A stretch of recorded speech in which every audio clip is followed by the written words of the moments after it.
Assalamualaikum warahmatullahi wabarakatuh. Perkenalkan, nama saya Ariantina Hidayat, Prodi Teknik Industri, Fakultas Teknik. Di sini saya akan membahas tentang psikologi industri. Beberapa poin yang saya bahas adalah berikut ini: pengantar psikologi industri,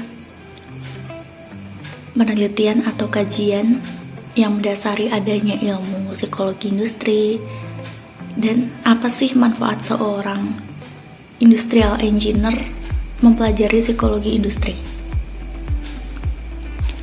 Selain itu, saya juga akan membahas tentang global gunung es, karakteristik individu, kemudian memberikan contoh penerapan di tempat kerja. Lalu selain itu, saya juga akan menjelaskan tentang motivasi dan semangat kerja,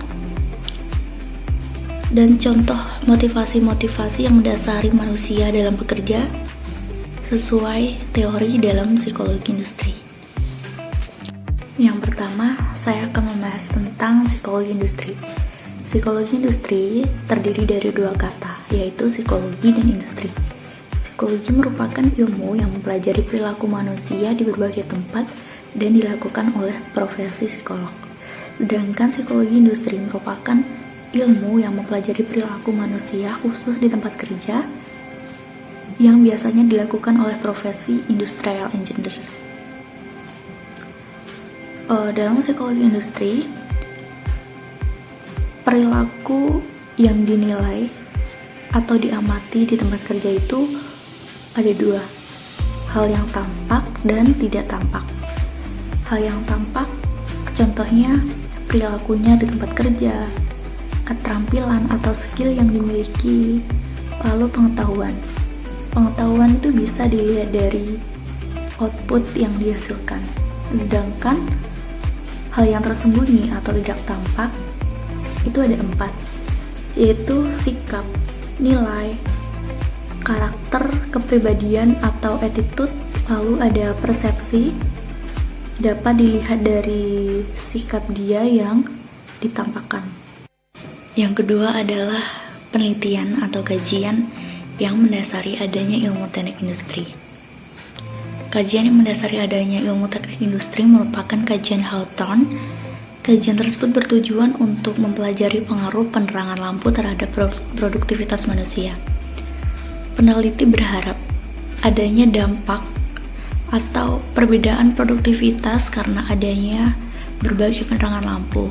Tapi ternyata yang mempengaruhi produktivitas itu ada perilaku, sentimen, pengaruh kelompok.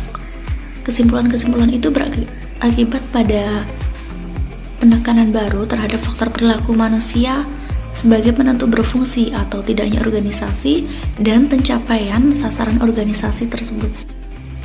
Lalu selanjutnya adalah manfaat atau pentingnya seorang industrial engineer mempelajari ilmu psikologi industri.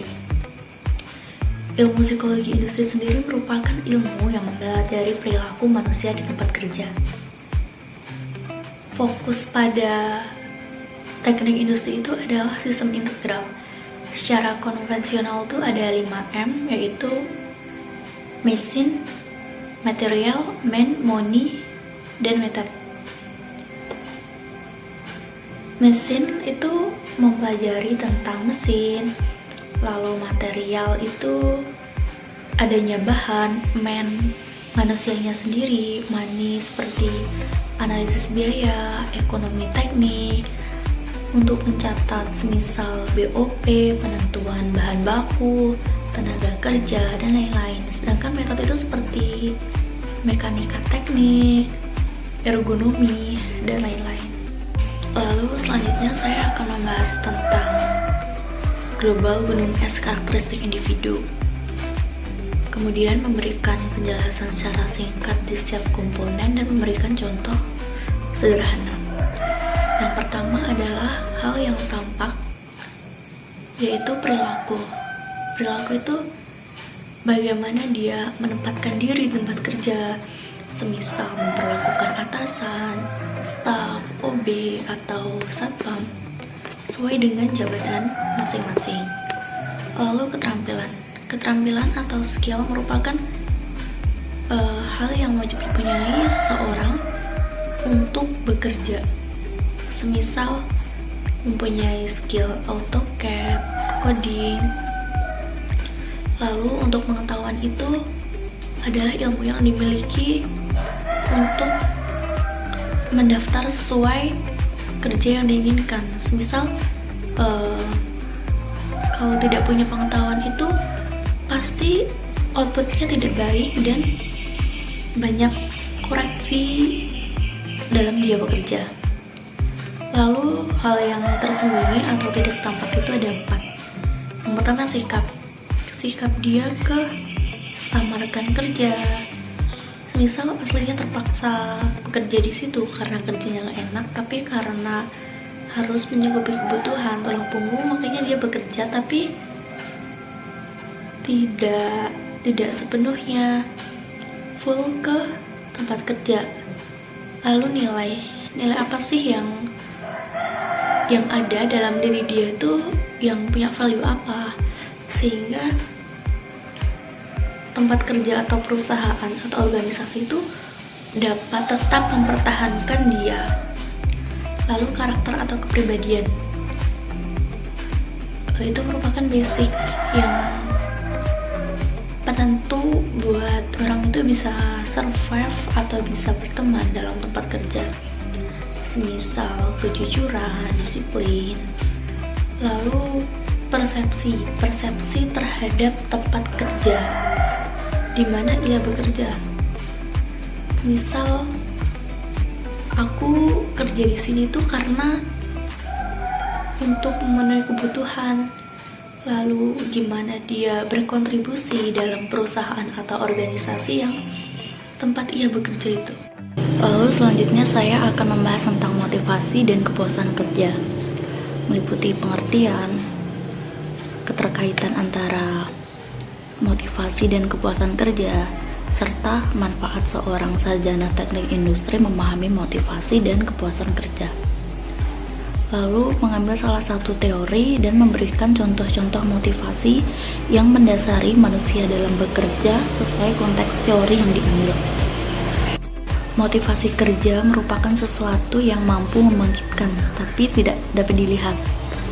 Tujuannya untuk mendorong seseorang untuk mencapai tujuannya. Seseorang ketika melakukan suatu tindakan yang bisa digerakkan oleh beberapa macam motivasi. Motivasi datang menggerakkan manusia untuk menampilkan suatu tingkah laku ke arah pencapaian suatu tujuan. Motivasi berhubungan erat dengan kekuatan yang berada dalam diri manusia. Semisal motivasi kerja salah satunya untuk mendapatkan gaji yang besar, lalu untuk mencukupi kebutuhan. Selanjutnya adalah semangat kerja atau kepuasan kerja adalah sikap emosional yang menyenangkan dan mencintai pekerjaannya. Sikap ini mencerminkan oleh moral kerja, kedisiplinan, prestasi kerja. Kepuasan ini dinikmati dalam pekerjaan dan kombinasi dan luar pekerjaan. Lalu adalah keterkaitan antara motivasi dan kepuasan kerja. Semakin tinggi motivasi kerja, semakin tinggi pula kepuasan kerja, dan baliknya semakin rendah motivasi kerja karyawan, semakin rendah kepuasan kerja karyawan. Motivasi kepemimpinan dan kepuasan kerja berpengaruh positif dan signifikan terhadap kinerja karyawan. Kepemimpinan berpengaruh positif dan signifikan terhadap kepuasan kerja karyawan. Apa sih manfaat atau benefit seorang teknik industri mempelajari motivasi dan kepuasan karyawan? Seperti yang telah kita ketahui sebelumnya, psikologi industri ini mempelajari perilaku seseorang di tempat kerja. Jadi manfaatnya itu untuk memaksimalkan, meningkatkan rasa tanggung jawab pekerja mengenai tugas-tugasnya, meningkatkan kesejahteraan pekerja, meningkatkan partisipasi serta kreativitas pekerja, menciptakan kondisi serta ikatan kerja yang bagus, mengefektifkan pengadaan pekerja, mengembalikan kedisiplinan, serta menurunkan tingkat absensi. Selain itu, ada manfaat lain dari mempelajari motivasi dan kepuasan kerja bagi seorang sarjana teknik industri. Di antaranya adalah mendorong individu untuk melakukan sesuatu. Motivasi dalam hal ini yaitu motor penggerak melalui masing-masing aktivitas yang akan dikerjakan, seperti menentukan arah pembuatan, yakni dengan arah tujuan yang akan diwujudkan, sehingga motivasi bisa memberikan aktivitas serta arah yang harus dikerjakan selaras pada rumusan tujuannya. Lalu manfaat berikutnya adalah menyeleksi perbuatan, seperti menetapkan tindakan-tindakan apa yang harus dikerjakan yang selaras untuk mewujudkan tujuan dengan menyisihkan tindakan-tindakan yang tidak berguna untuk tujuan tersebut. Dan untuk yang terakhir, saya akan menjelaskan tentang contoh real motivasi-motivasi yang mendasari manusia dalam bekerja sesuai konteks teori yang telah saya tentukan dan saya ambil.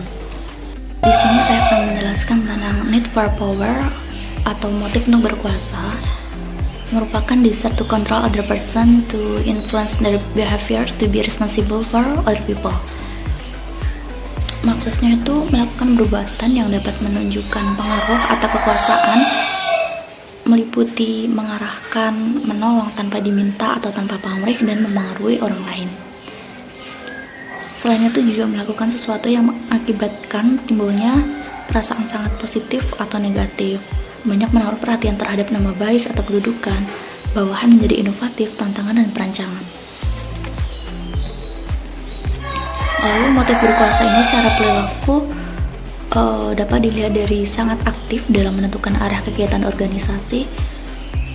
Yang kedua, sangat peka terhadap struktur pengaruh antar pribadi dalam kelompok atau organisasi, menyukai hal yang menunjukkan status atau prestis, berusaha untuk menolong orang lain walaupun tidak diminta atau tanpa pamrih, mempunyai keinginan yang kuat untuk mengarahkan dan mengawasi orang lain atau dominan.